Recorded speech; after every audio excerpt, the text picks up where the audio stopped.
बिस्मिल्लाहिर रहमानिर रहीम अल्हम्दुलिल्लाहि रब्बिल आलमीन वल आक़िबतु लिल मुत्तक़ीन वस्सलातु वस्सलामु अला सय्यिदिल मुरसलीन नबियना मुहम्मद व अला आलिहि व सहबिहि अजमाइन अम्मा बाद। उपस्थित दिनी बंधुगण, আজকে একটি বিশেষ বিষয়ের কিছুটা আলোচনা করব। বিষয়টি সম্পর্ক শবে বরাতকে কেন্দ্র করে রয়েছে। বিষয়টি হচ্ছে যে শবে বরাতকে কেন্দ্র করে অনেকগুলি দলিল প্রমাণ নাকি রয়েছে, এটা আমাদের অনেক লোক বা অনেক আলেম সমাজ সাধারণ মানুষকে বলে থাকেন। তারা বলে থাকেন যে শবে বরাতকে কেন্দ্র করে 20টি, 30টি, 40টি, 50টি হাদিস এসেছে। তাই এতগুলি হাদিস যদি আসে তাহলে শবে বরাতের দলিল এতগুলি থাকার পরেও এটা কিভাবে বিদআত হতে পারে বা কিভাবে এটা অবৈধ হতে পারে, এটা হলো সংশয়। এখন আমরা আজকের এই আলোচনায় এটা বোঝানোর চেষ্টা করব যে একাধিক হাদিস যদি আসে বা দলিল আসে, তারপরও ওই বিষয়টি অবৈধ থাকতে পারে বা অপ্রমাণিত থাকতে পারে বা সেটা আমলযোগ্য না হতে পারে কিভাবে।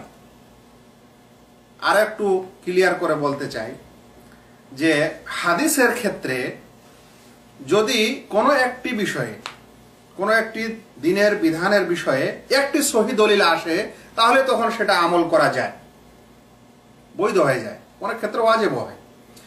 কিন্তু অনেক সময় যদি দলিলগুলি দুর্বল হয়, তাহলে একাধিক হাদিস আসলেও, দলিল আসলেও সেটা সবল হয় না। আবার অনেক সময় অনেকগুলো দুর্বল মিলে সবল হয়। তো আমাদের মনে হয় এরকম ভাইয়েরা মনে করেন যে শবে বরাতকে কেন্দ্র করে যেহেতু অনেকগুলো দলিল আছে তাদের কথা অনুযায়ী, তাহলে সবগুলো মিলিয়ে এটা সবল হয়ে যাওয়ার কথা বা এটা আমলের যোগ্য হওয়ার কথা। কিন্তু আমি আপনাদেরকে যে কথাটি আজকে বুঝাতে চাচ্ছি সেটি হলো, এমন কিছু দলিল প্রমাণ আছে যে সেগুলোকে একাধিক যদি জোড়া দেন, একাধিকগুলিকে যদি একত্রিত করেন, তারপরেও সেটা সবল হয় না, দুর্বলই থাকে। ওই সকল নমুনা এবং উদাহরণগুলির মধ্যে আজকে আমি একটি উদাহরণ আপনাদেরকে দিতে যাচ্ছি। শবে বরাতকে কেন্দ্র করে কুতুবে সিত্তার মধ্যে বুখারী, মুসলিম, আবু দাউদ, নাসাইতে কিছু নেই। যে দুইটি বইতে এসেছে সেই দুটি হলো, একটা হলো তিরমিজি আর একটা হলো ইবনে মাজাহ। তিরমিজিতে যে হাদিসটি এসেছে সেই হাদিসটির সম্পর্কে একটু আমরা আলোকপাত করব, অতঃপর দেখব যে সেটা কি ধরনের হাদিস, কি ধরনের প্রমাণ।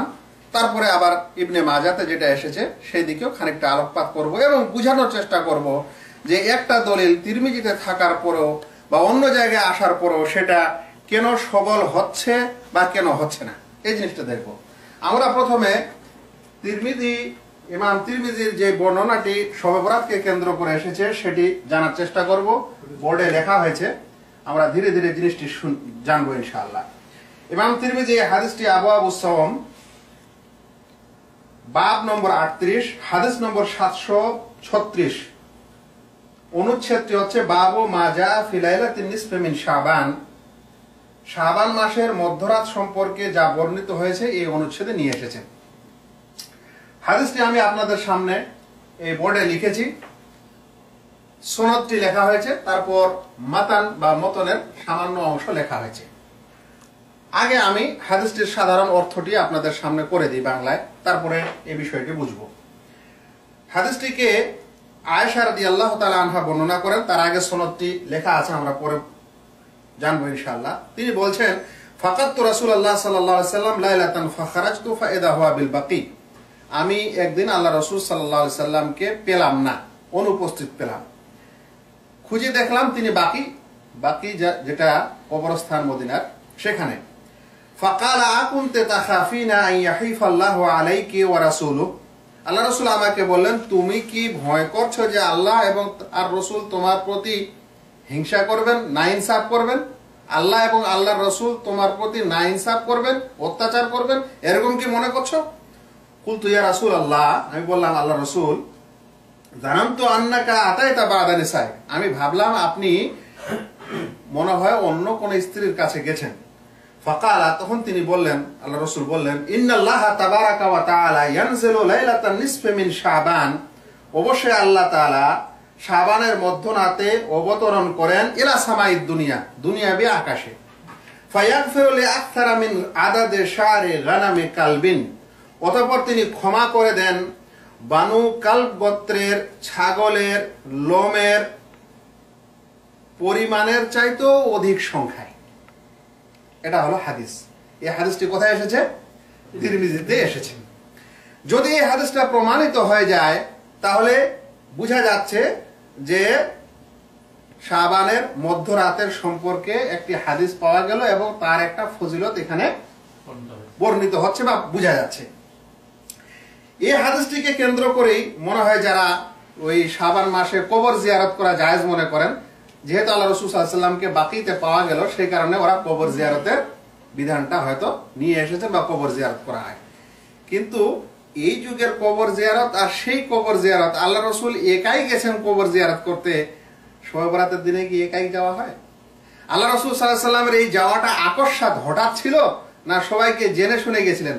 হঠাৎ হয়েছিল বলে আয়েশা রাদিয়াল্লাহু তাআলা আনহাকেও খবর ছিল না। কিন্তু যাই হোক, আমরা এই মাতানের বাকি আরো কিছু সংশয়ের দিকে যাচ্ছি না, আমরা হাদিসটি পাঠ করলাম। এই হাদিসটি সম্পর্কে যদি হাদিসটি সহিহ হয় তাহলে আমাদেরকে আমল করতে হবে এবং সেই হাদিসটি গ্রহণযোগ্য হয়ে যাবে। কিন্তু এই হাদিসটি বর্ণনা করার পর স্বয়ং ইমাম তিরমিজি, অন্য কেউ না, তিনি নিজে বলছেন, তার নাম হচ্ছে, তার কুনিয়াত হচ্ছে আবু ঈসা, উপনাম ইমাম তিরমিজি। তিনি বলছেন, হাদিস ও আয়েশা লা নারিফুহু ইল্লা মিন হাদাল ওয়াজহি মিন হাদিসিল হাজ্জাজ। বলছেন হাদিস ও আয়েশা, এই যে আয়েশা রাদিয়াল্লাহু তাআলা আনহার হাদিস যেটা পাঠ করলাম, বলছেন এই ওয়াজহ ছাড়া, হাজ্জাজের সূত্র ছাড়া আমি অন্য সূত্রে জানি না। হাজ্জাজের সূত্র ছাড়া মানে, তারপর আর একটু শুনেন, যেহেতু এটা হলো হাজ্জাজ, ইনি একজন রাবি, এই সূত্র থেকে হাদিসটা এসেছে, তো বলছেন যে আমি এই সূত্র ছাড়া অন্য সূত্রে জানি না। একটু পরে ডিটেইলস বলছি। ওয়া সামিআতু মুহাম্মাদান ইয়াকুলু ইউদাইফু হাদাল হাদিস, ইমাম তিরমিজি বলছেন আমি শুনেছি মুহাম্মাদের কাছে, মুহাম্মদ হলেন ইমাম বুখারী, ইমাম তিরমিজির ওস্তাদ, যে তিনি এই হাদিসটাকে যঈফ বলতেন। ওয়া ক্বালা ইয়াহইয়া ইবনে আবি কাসির লাম ইয়াসমা মিন উরওয়া, ইয়াহইয়া ইবনে আবি কাসির, এই যে রাবি ইয়াহইয়া, তিনি উরওয়ার কাছ থেকে শুনেননি। এটা বলেছেন কে? তিরমিজির ওস্তাদ। ক্বালা মুহাম্মদ ওয়াল হাজ্জাজ লাম ইয়াসমা মিন ইয়াহইয়া ইবনে কাসির, এবং এই হাজ্জাজ ইয়াহইয়ার কাছে শুনেনি, ইয়াহইয়া উরওয়ার কাছে শুনেনি, এই হাজ্জাজ ইয়াহইয়ার কাছে শুনেনি। এই কারণে এই হাদিসটি যঈফ, এটা ইমাম বুখারী বলেছেন এবং ইমাম তিরমিজি তিনি বুখারীর কাছ থেকে শুনেছেন এবং তিনি এখানে লিখে দিয়েছেন। এখন ইমাম বুখারী, ইমাম তিরমিজি যে হাদিসটিকে যঈফ বলছেন এবং কারণও উল্লেখ করে দিয়েছেন স্বয়ং মাতানে তিরমিজিতে, তাহলে তো এই কথাটা যদি আমরা বলি যে হাদিসটা যঈফ, তাহলে এটা আমাদের কথা হলো না মুহাদ্দিসের কথা হলো? তাহলে এরকম অপবাদ দেওয়া ঠিক নয় যে এরা হাদিসগুলোকে যঈফ বলছে, এক নম্বর। দ্বিতীয় নম্বর কথা হলো এই যে যখন মুহাদ্দিস কোনো বিষয়ে তার মতামত দিচ্ছেন, ওই মতটা নিতে হবে না এমনি কোনো মানুষের মত নিতে হবে? অবশ্যই মুহাদ্দিসের মত নিতে হবে। এখন হাদিসটি যে যঈফ বা দুর্বল, এর কারণ কি, এই জিনিসটা এখানে আমরা স্পষ্ট করে এখন জানবো। যেটা এখানে লেখা হয়েছে, আম পাবলিককে বক্তৃতার সময় এটা বোঝানো অসম্ভব, কারণ ওরা না বোর্ড থাকে, না লেখার জিনিস থাকে, না এগুলো পরিভাষা তাদেরকে শেখানো যায়। তবে যারা মোটামুটি জ্ঞান রাখে দিনের এবং হাদিসের সানাদ মাতানের সামান্য জ্ঞান রাখে, তারাও কিন্তু মোটামুটি জিনিসটা বুঝতে পারে কিভাবে হাদিসটি যঈফ হলো, কেন তারা যঈফ বললেন, আমরা এখন জানবো। প্রত্যেক হাদিসের দুটি অংশ হয়, একটাকে বলা হয় সানাদ আর একটাকে বলা হয় মাতান। সানাদ মানে সূত্র, যে সূত্রে হাদিসটি বর্ণিত হয়েছে, আর মাতান মানে হলো আল্লাহ রাসূল সাল্লাল্লাহু আলাইহি সাল্লামের ওই কালাম বা ওই বাণী। সূত্রের কেন প্রয়োজন হয় হাদিসে? এই কারণে সূত্রের প্রয়োজন হয় যে আল্লাহ রাসূল সাল্লাল্লাহু আলাইহি সাল্লাম যখন ছিলেন দুনিয়াতে বেঁচে, তখন তার এই হাদিসগুলি লেখা হয়নি, মানে তিনি বললেন আর কেউ কোন সাহাবী লিখে নিলেন, এরকম হলো না। কোরআনকে লেখা হতো এইভাবে, কিন্তু হাদিসকে লেখা হতো না, কিছু ছিটাফোটা হাদিস ছাড়া। আল্লাহ রাসূল সাল্লাল্লাহু আলাইহি সাল্লাম মারা গেলেন প্রায় 150-200 বছর পর, মুসলিম উম্মার মধ্যে একটি মতামত আসলো যে অবশ্যই আল্লাহ রসুলের হাদিসগুলিকে লিখতে হবে, নচেত অনেক হাদিস নষ্ট হয়ে যাবে। যখন 150-200 বছর পরে এই সিদ্ধান্ত আসলো, তখন মুহাদ্দিস বা হাদিসের পণ্ডিতগণ হাদিসগুলি সংকলন করতে লাগলেন। ওই সকল পণ্ডিতের মধ্যে ইমাম বুখারী, ইমাম মুসলিম, তিরমিজি, ইবনে মাজাহ, যাদের নাম আমরা বারংবার আপনাদেরকে বলছি। এখন 150-200 বছর আগে একটা কথা বলে গেছেন আমাদের নবী সাল্লাল্লাহু আলাইহি সাল্লাম, ওইটা যখন সংকলন করতে হবে তখন কিভাবে করা যাবে? যদি এরকম হয় যে সমাজে যে বলছে এটা আল্লাহ রসুলের কথা, আপনি যদি এটা তুলে নেন তাহলে ওটা সহিও হতে পারে, ওটা মিথ্যা হতে পারে। সেই কারণে মুহাদ্দিসিনে কেরাম সেটা হাদিস না হাদিস নয় সেটা যাচাই বাছাইয়ের জন্য জিজ্ঞাসা করতেন যে তুমি এটা কার কাছে শুনেছো, এটা যে বলছো যে আমাদের নবী বলেছেন, তো তুমি কার কাছে শুনেছো? ও বলতো যে আমি উনার কাছে শুনেছি, ও বলতো যে আমি উনার কাছে শুনেছি। এভাবে করতে করতে সাহাবের কাছে চলে গেল। এই জিনিসটাকে বলা হচ্ছে সূত্র বা সিলসিলা, যেটা ইসলাম ছাড়া অন্য কোন ধর্মে এরকম সূত্রে বর্ণনা লেখা হয়নি। ওই জন্য একজন মুহাদ্দিস বলেছিলেন আল ইসনাদু মিনাদ দ্বীন, সানাদ সূত্র হচ্ছে দ্বীনের অংশ, ইসলাম ছাড়া আর অন্য কথা নেই। ইতিহাস লিখে দেয়, কোনোদিন এরকম বইতে পড়েছেন যে লেখক ঐতিহাসিক বলছে আমি এই ঘটনাটা শুনেছি আমার অমুকের কাছে, সে তমুকের কাছে, সে তমুকের কাছে, এই ঘটনাটা অমুক জায়গায় সেই লোক বলেছিল, এরকম কোনোদিন বাংলাতে দেখেছেন? না, এটা একমাত্র ইসলামে এবং হাদিসের ক্ষেত্রে এটা প্রযোজ্য হয়েছে, ছাড়া অন্য কোন বিদ্যাতেই নেই। কারণ এই জিনিসটা হাদিসকে হাদিস না, তার জন্য এই সনদের প্রয়োজন হয়েছিল। তো ইমাম তিরমিজি প্রায় 200 বছর পর তিনি যখন এই হাদিসটা নিতে গেলেন, তখন তিনি একটা সূত্র খুঁজলেন। যে কি সূত্র? তিনি বলছেন কাল আল ইমাম আত-তিরমিজি হাদাসানা, ইমাম তিরমিজি বলছেন আমাকে হাদিস বর্ণনা করেছে আহমদ বিন মানি। তাহলে আহমদ বিন মানি ইমাম তিরমিজির কি হবেন? শেখ হবেন, ওস্তাদ হবেন। বলছেন আহমদ বিন মানি হাদিসটিকে আখবারানা, আহমদ বিন মানি সে বলছে আমাকে খবর দিয়েছে, সংবাদ দিয়েছে ইয়াজিদ বিন হারুন। তাহলে ইমাম তিরমিজি বলছেন আমি আহমদ বিন মানির কাছে শুনেছি, তিনি বলছেন যে আমাকে খবর দিয়েছে কে?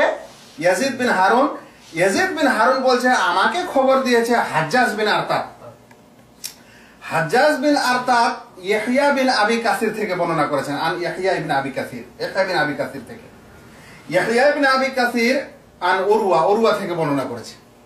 আর উরওয়া আয়েশা রাদিয়াল্লাহু তাআলা আনহা থেকে বর্ণনা করেছেন। তাহলে আয়েশা রাদিয়াল্লাহু তাআলা আনহা সাহাবী হলেন, উরওয়া তাবেঈ হলেন।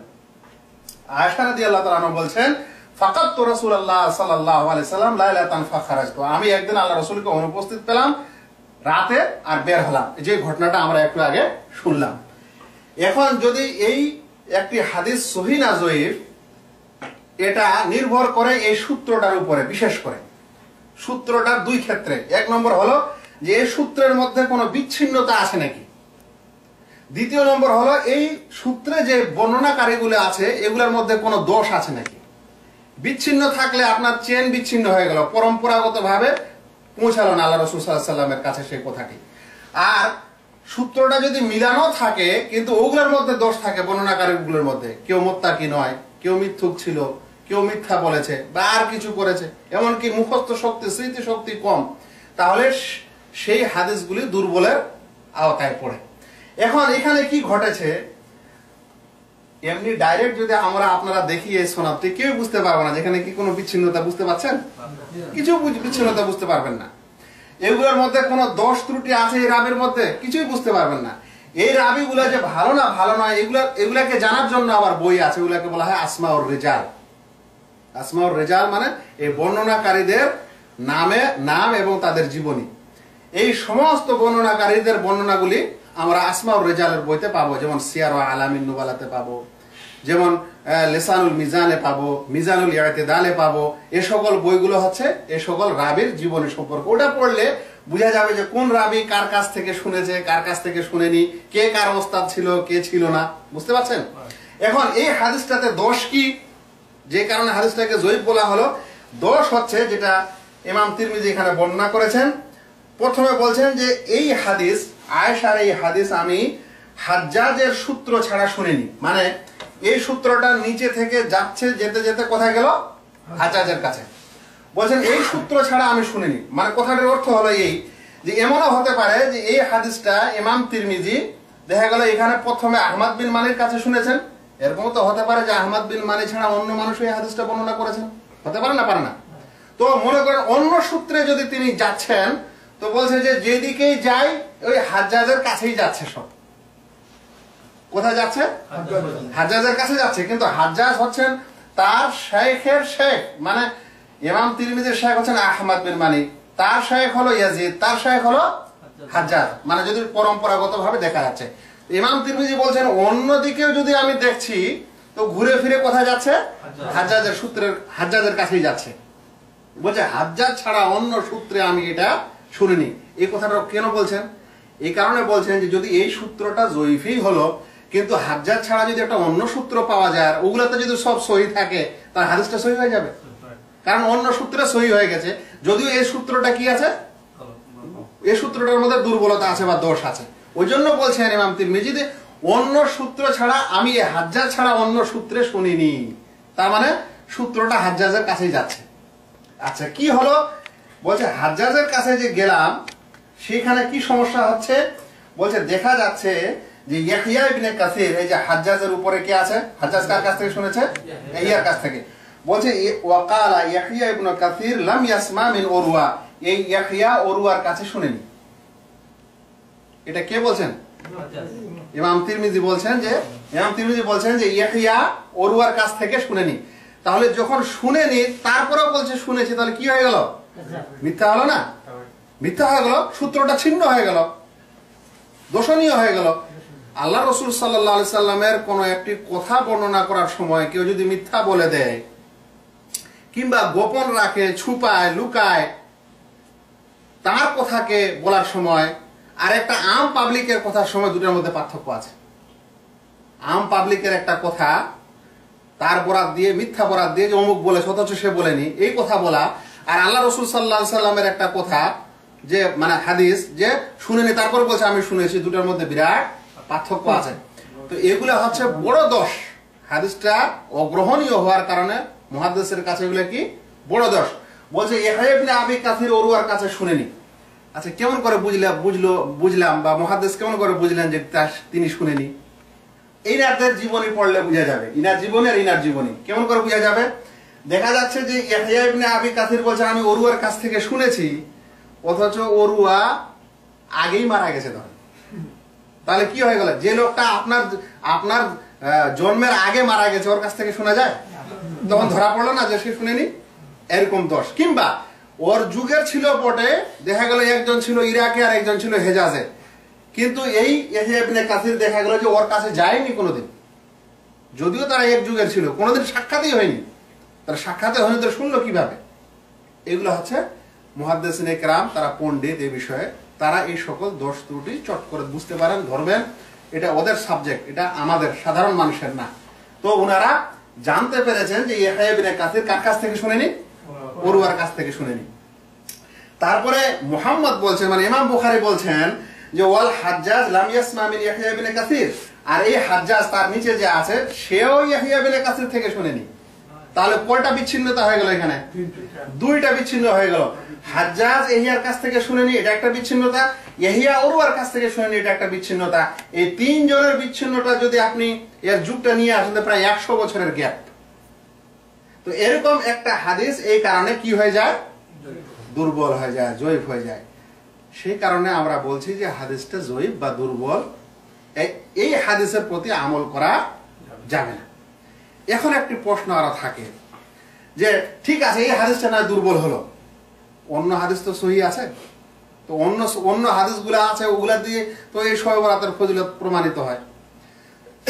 আমি বলবো যে মনে করে নেন এই হাদিসটায় আরো 5 জন লেখক লিখেছেন, ধরেন ইমাম তিরমিজি ছাড়াও ধরেন যে ইমাম আহমদ লিখেছেন, ইবনে হাব্বান লিখেছেন, আরো কেউ কেউ লিখেছেন।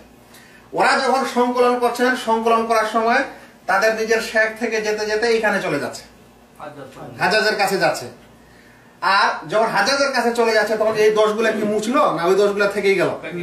যখন দোষগুলা থেকেই গেল তাহলে 10টা বইয়ের আর হাদিস নিয়ে এসে লাভ হবে না, কোনো লাভ হবে না। এই জিনিসটা আমাদেরকে উল্টা বোঝানো হচ্ছে। আমাদেরকে বোঝানো হচ্ছে যে এগুলো হাদিস, এতগুলো হাদিস থেকে এসেছে, এতগুলো হাদিসে বর্ণিত হয়েছে, অতগুলো হাদিসে বর্ণিত হয়েছে এটা আলাদা জিনিস, কিন্তু বর্ণনাটা, সূত্রটা সহি না সহি নয় এটা আসল দেখার জিনিস। যতগুলো হাদিসে আসল, যদি সূত্রটা এরকম গোলমালে পৌঁছে যায় তাহলে সবগুলাই কি হয়ে যাবে? গোলমাল হয়ে যাবে। আমি এই কথাটা যে আপনাদেরকে বলছি তার একটা ডকুমেন্টস আপনাকে দেখাই, যে অন্য হাদিসে যদি এই হাদিসটা আসে আর এই দোষ থাকে তাহলে ওই হাদিসটা আর কি হবে না? সহি হবে না। কিন্তু যদি এই দোষগুলো মুক্ত থাকে, আবার অন্য হাদিস দেখা গেল ইবনে মাজাহ হাদিসটা বর্ণনা করেছেন, একটা সূত্র নিয়ে আসছেন, নিয়ে আয়েশা পর্যন্ত গেছেন, আর এর রাবিগুলা নাই, ওগুলো তো সব সৎ রাবি আছে, তাহলে তো সহি হয়ে যেত। আমি এই হাদিসটি আপনাকে দেখাচ্ছি। এই হাদিসটি যেমন ইমাম তিরমিজি বর্ণনা করলেন তার সূত্র দিয়ে, এবার দেখেন ইমাম ইবনে মাজাহ এই হাদিসটিকে বর্ণনা করেছেন। কে করেছেন? ইমাম ইবনে মাজাহ এই হাদিসটিকে বর্ণনা করেছেন। ইমাম ইবনে মাজাহর সূত্রটা অবশ্যই আলাদা হবে প্রথমে, কারণ তার শায়েখ আলাদা হবে, যেটা ইমাম তিরমিজির শায়েখ নয়। কিন্তু ঘুরে ফিরে দেখবেন ওখানে চলে যাবে। যখন ওখানে চলে যাবে তখন আবার ওই দোষগুলাই চলে আসবে যেটা ইমাম তিরমিজিতে কি আছে, তিরমিজির বর্ণনা যে দোষ আছে। আমি এই সূত্রটা লিখেছি আপনাদের বোর্ডের উল্টা পৃষ্ঠায়।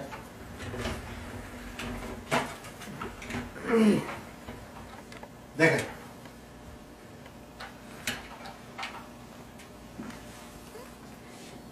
প্রথম যেটা আমরা দেখলাম সেটা ছিল কার সনদ? তিরমিজি। এখন যেটা আমরা সনদ লিখেছি এখানে, সেই হাদিসটাই সেটা আসছে কোথায়? ইবনে মাজাহ। ইবনে মাজাহ বলছেন রাহমাতুল্লাহ আলাইহি, তিনি এই হাদিসটাকে সংকলন করেছেন। এরকম নয় যে ইবনে মাজাহ আর ইমাম তিরমিজি দুজনের সাথে এক জায়গা, এরকম না। তিনি এক দেশের, উনি এক দেশের, উনি এক নিয়মে হাদিসগুলো সংকলন করেছেন, ইনি এক নিয়মে করেছেন, কিন্তু সবারই কাছে সনদ আছে, সূত্র আছে। ইবনে মাজাহর সূত্রে দেখা যাচ্ছে হাদিসটি এসেছে এই, তিনি বলছেন যে হাদাসানা আবদাত ইবনে আব্দুল্লাহ ওয়া মুহাম্মদ বিন আব্দুল্লাহ, মানে দুইজন। হাদিসটিকে প্রথমে তিনি শুনছেন দুজনের কাছ থেকে, একজনের নাম আবদা বিন আব্দুল্লাহ আর মুহাম্মদ বিন আবদা। এই দুইজন বলছেন যে আমাকে হাদিস শুনিয়েছে ইয়াজিদ বিন হারুন। তাহলে ইবনে মাজাহর দুই শেখ বা দুই মুহাদ্দিস ওস্তাদ, তারা বলছেন দুজনে যে আমাদেরকে হাদিস শুনিয়েছে কে? Yazid bin Harun. আপনাদের খেয়াল আছে ওই সূত্রেও কি আছে?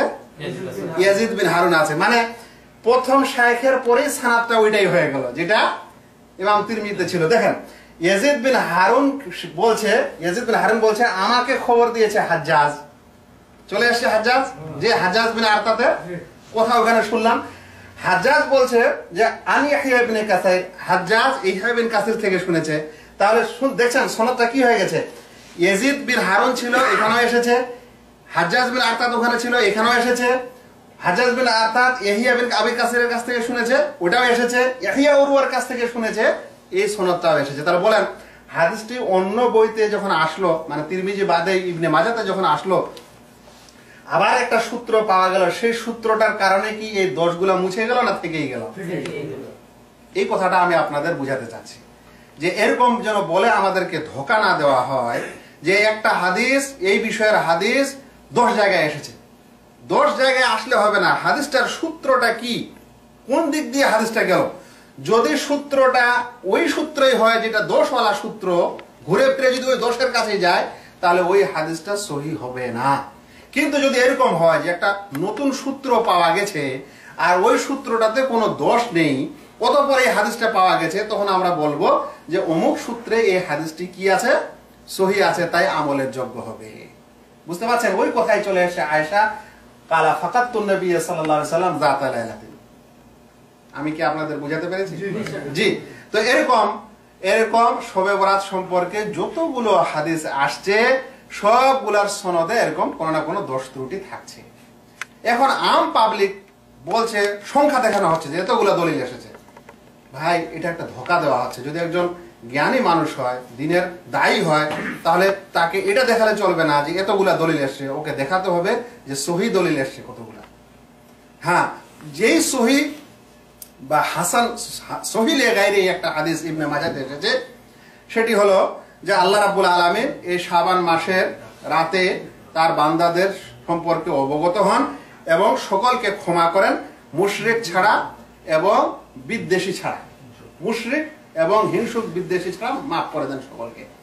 এখন এই যে হাদিসটি আছে সেটাও এরকম দুর্বল সনদই এসছে, কিন্তু তার যে সনদটা ইবনে মাজাতে আছে সেটা তো দুর্বলতা আছে। একটা আছে এখানে ইবনুল লাহিয়া এবং বাকি ইবনুল ওয়ালিদ, এরা মুতাল্লিস রাবি এবং এরা দর্শনীয় রাবি, এই কারণে এই হাদিসটি জয়ীফ ইবনে মাজাতে যে সূত্রটা আছে। কিন্তু অন্যান্য সূত্রে এই সকল দোষের মধ্যে কিছুটা মুছে গেছে, যাওয়ার কারণে শেখ আলবানী রহমতুল্লাহ আলাইহি বলছেন এটা হচ্ছে এমন হাদিস যেটা সহি লেগাইরিহি, মানে ডাইরেক্ট তো সহি না, তার একটু ঘুরিয়ে ফিরিয়ে অন্যান্য সনদগুলো মিলিয়ে সবকিছু মিলিয়ে আমলযোগ্য বা গ্রহণীয়। এখন ওইরকম যদি অন্য হাদিসগুলি হতো তাহলে সেটাও গ্রহণীয় হতো। এখন এই হাদিস থেকে যেটা গ্রহণীয় হাদিস শবে বরাতের বিষয়ে বলা হচ্ছে, সেখানে দেখা যাচ্ছে যে এই ফজিলত পেতে হলে শিরিক করা যাবে না, আর এই ফজিলত পেতে হলে আপোষে কোনো হিংসা ও বিদ্বেষ রাখা যাবে না। এই দুটা গুণ যদি আপনার কাছে থাকে তাহলে আপনি রাতে ঘুমাবেন, আপনাকে আল্লাহ ক্ষমা করে দেবেন, আপনি দুনিয়াতে যেখানে থাকেন না কেন। বুঝতে পারছেন? তো এটা হতে হবে আমাদের নিয়ম, যে যেটা হাদিস সহি সেটা সহি, যেটা সহি নয় সেটা সহি নয়। মানুষকে ধোঁকা দিয়ে আর মানুষকে গোলমালে ফেলে কোনো লাভ নেই। আজ আমি পাবলিককে ধোঁকা দিব বটে, অনেকগুলা বই নিয়ে এসে দেখিয়ে আল্লাহর কাছে কি জবাব দেব? কিংবা ওই সকল হুজুর হয়তো সনদ এবং মতনের জ্ঞান বেশি রাখে না, এই সকল সূত্রের নিয়ম কানুন এবং পদ্ধতি ভালো করে বুঝে না, আর সে নিজে অজ্ঞ হওয়ার কারণে অপরকেও অজ্ঞ করছে, নিজে ভ্রষ্ট হচ্ছে, অপরকেও ভ্রষ্ট করছে। কিংবা বলতে পারেন তার অন্তরে বিমার আছে, অন্তরে রোগ আছে, সেই কারণে সে শবে বরাত পালন করবে, সেই কারণে সে এই সকল দোষ ত্রুটি বর্ণনা করতে চায় না। আল্লাহ তাআলার কাছে দোয়া করি আল্লাহ যেন আমাদের প্রত্যেক ভাইকে বুঝার ক্ষমতা দেন এবং দ্বীনের জ্ঞান অর্জন করার ক্ষমতা দেন। যতক্ষণ পর্যন্ত আপনার কাছে জ্ঞান হবে না ততক্ষণ পর্যন্ত আপনাকে এর কথা ওর কথা এই সেই শিখতে হবে, শুনতে হবে। কিন্তু যখন আপনার কাছে জ্ঞান হবে তখন এমনিতে এই জিনিসগুলি স্পষ্ট হবে। শেখ আলবানী রহমতুল্লাহ আলাইহির প্রতি অনেকেই বিদ্বেষমূলক কথা বলে যে একটাই হাদিস কোন জায়গায় বলছে সহি, কোন জায়গায় বলছে জয়ীফ। আজকের এই আলোচনা থেকে আপনাদের একটা জ্ঞান হওয়া উচিত যে সূত্রটা অনুযায়ী হাদিসটা সহি হয়, না হলে জয়ীফ হয়। তাই এমন একটা সূত্র যেখানে এগুলো দোষ আছে তখন হাদিসটা কি হয়ে গেছে? জয়ীফ হয়ে গেছে। অন্য সূত্রে এসেছে, অন্য সূত্রের রাবিগুলার দোষ না থাকার কারণে হাদিসটি কি হয়েছে? সহি হয়েছে। অথচ হাদিস একটাই, যেহেতু সূত্র ভিন্ন ভিন্ন সেই কারণে কোথাও সহি হয়েছে, কোথাও জয়ীফ হয়েছে। কিন্তু যারা এরকমই অজ্ঞ বা শেখকে ভালোবাসেন না বা আর কিছু, তারা বলে দেয় এটা কোনো লোক হলো, ওই হাদিসটাকে এখানে সহি বলে ওখানে জয়ীফ বলে। এগুলো হলো আসলে এই সানাদ এবং মাতানের সম্পর্কে অনেকটা মূর্খতা ও অজ্ঞতার কারণে এগুলো ঘটে থাকে। ওমা আলাইনা ইল্লাল বালাগ। আসসালামু আলাইকুম ওয়া রাহমাতুল্লাহি ওয়া বারাকাতুহু।